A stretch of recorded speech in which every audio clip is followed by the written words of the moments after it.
നൂറ്റാണ്ടുകൾക്ക് മുമ്പ് ചിറക്കൽ രാജവംശത്തിൻ്റെ കാലത്ത് നിർമ്മിച്ചതാണ് 14 ഏക്കറോളം വിസ്തൃതി വരുന്ന ചിറക്കൽ ചിറ.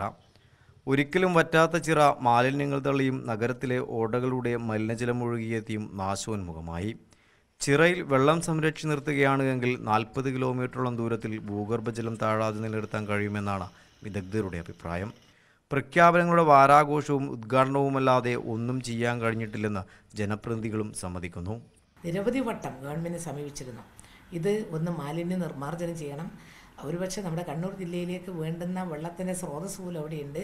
ഇനി അതൊന്നും ഇല്ലെങ്കിൽ കുടിക്കാൻ വെള്ളം അവിടെ നിന്ന് എടുക്കുന്നില്ലെങ്കിലും അതിൻ്റെ ചുറ്റുമുള്ള 10 കിലോമീറ്റർ ചുറ്റളവിലുള്ളവർക്ക് വെള്ളം കിട്ടത്തക്ക വിധത്തിൽ വെള്ളത്തിൻ്റെ സ്രോതസ് വീണ്ടെടുക്കാൻ ഈ ചളിയും മാലിന്യവും കോരിക്കളയണം.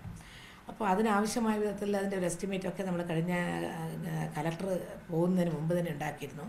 45% മുതൽ 50% വരെയാണ് ജില്ലയിൽ കഴിഞ്ഞ വർഷം അനുഭവപ്പെട്ട മഴക്കുറവ്.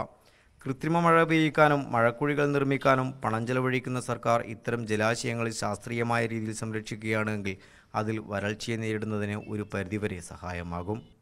ന്യൂസ് 18 കണ്ണൂർ.